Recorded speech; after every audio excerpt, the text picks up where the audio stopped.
Welcome to Albuquerque, New Mexico. I am Lori from Vancouver. I'm traveling through the southern United States.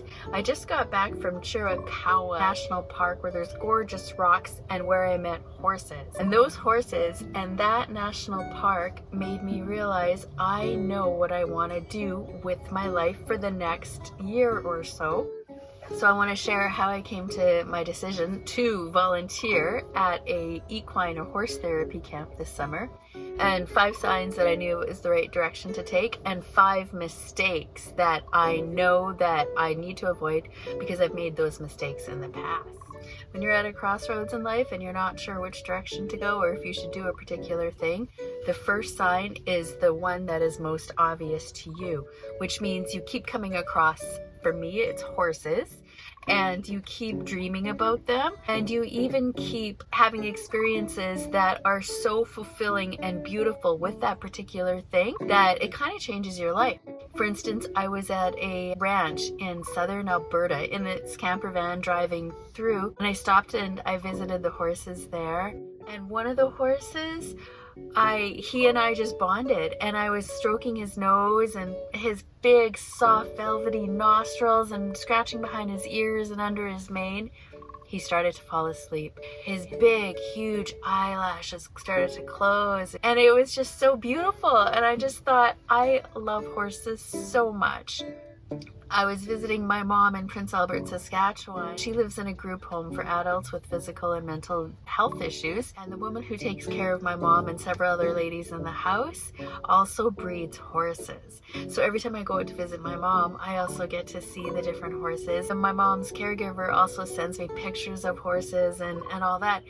So if you have a direction that you want to go in and you kind of have been getting little signs or nudges or pushes from God or universe or whatever is coming your way, but you're afraid, I get it. That's exactly where I am. But what we've got to do is take the next right logical step.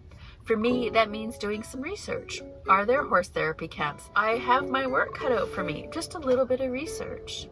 Do the same thing. If you have a particular path you think you might want to go in, start doing a little bit of research. Just allow yourself to dream. The second sign you're going in the right direction is actually the tipping point that made me decide on equine therapy. It was only actually been a couple of days ago that I decided.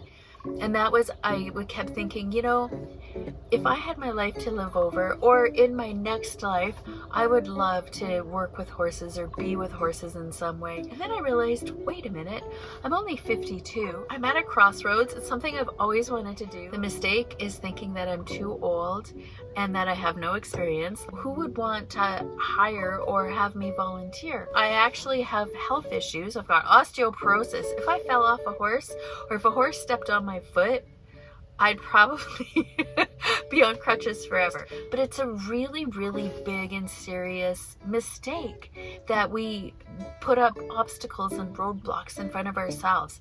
We let our insecurities and our fears hold us back, even though we know deep down that going in this particular direction would be so exciting and so interesting, and you can just feel yourself come alive at the thought.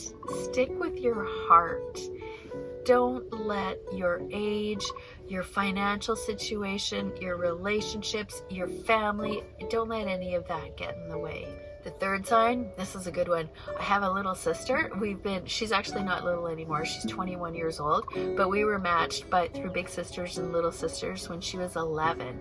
So we've been together for over 10 years now. And as soon as I saw that there was an opportunity for horseback riding lessons for little sisters, I signed her up immediately without even asking her. I was like, you got to do this. You got to go horseback riding. It's going to be so much fun. It's going to be good for you. I can't wait to take you horseback riding. I knew that she's up for anything. Like at that time, we'd been together already for 6 or 7 years. She's like, sure, I'll try anything. And she literally will try anything except pork because she's Muslim. So the mistake is, if you have children or a little sister or nieces or friends or even a husband and you keep pushing them to do something because you think it would be good for them or you think it would be really exciting for them, you should be doing that thing yourself. It's not too late. Your heart's still beating. do it. The fourth sign is something that actually happened to me about 4 or 5 days ago on Facebook. A friend of mine wrote in that she is so jealous that I get to do all these things, and she even was sort of half joking, how can I be happy for you and stop being jealous? If you feel jealous of me that I get to do these things, look at what you think you're missing. So is it like adventure? Is it freedom? Is it the willingness to be called selfish and be able to live with that?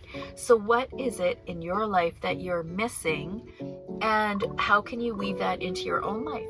And that's a beautiful place to be. That is a crossroads in life. That's a sign that you need to stop going in the direction that you're going because it's not good for you and it's not good for your relationships, and start going in a direction that makes more sense to you, that's more meaningful and fulfilling. The biggest mistake is staying trapped in feeling something about them, is paying too much attention to what the other person is doing instead of turning around and looking at yourself. Because when your energy, your thoughts, and your beliefs are going over to the other person's life and their choices all the time, then you know that you're not spending enough time on your own life, your own choices, and your own possibilities. And you have a choice. You can change your life for the better, or you can keep being jealous.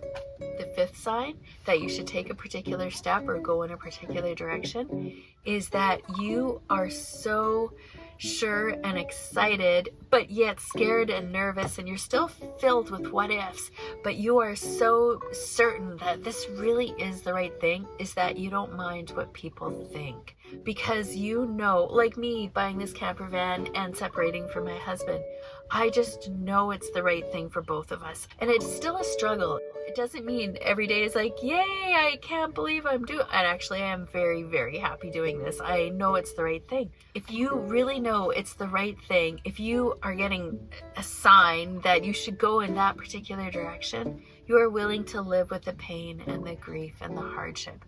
And you are willing to allow other people to be hurt by your choices. That is such a huge, for me, it was a huge lesson to allow people to be hurt by the choices that I make. I have to be willing to let people say and do and feel things that I wish they weren't saying, doing, and feeling. So if you're looking at a particular choice or direction in your life and you know it's the right thing to do, but you're worried, rightfully so, about how it's going to affect other people, know that you can't have it both ways. You got to make the choice, you got to live with the consequences, and you got to let other people be hurt and let them find their own way through it. Along with that, the mistake is seeking permission or approval, or expecting people that you love, your friends and your family members or your partner, to understand. They're not going to get it, and that's okay. They don't have your intuition. They don't have your life, your outlook, your perspective, your desires. They don't have anything that you have. So you've got to honor yourself. You've got to move forward in ways that make sense to you. It's not easy. And it's the most exciting thing. It's the most exciting way to live. If you're at a crossroads in your life and you don't know which direction to go, or you have a direction and you want to go in it, drop me a comment below. I'd love to hear what you want to do with your life, and even what's holding you back, and what mistakes you're afraid to make. That's a big one. What mistakes are you afraid to make? Whether you're at a crossroads in your life or you're perfectly situated and you're exactly where you want to be, take good care of yourself, because you are worth taking good care of. Mwah. Okay, so let's do a quick little look around, but I'm not getting out of the van, and neither should you, because it is too cold. Oh yeah, that's Bob. Hi, Bob. This is the church that I went to this morning. I went to 7 a.m. Mass. I was Catholic, and I'm not, but I really enjoyed it. That's the convent. That's the front of the square, I guess. I think that might be a cop car. There's a lot of police around here. Holy moly. It seems like there's a lot of crime in New Mexico. Kind of a lot of poverty, too. That's the rest of the square. No tourists yet.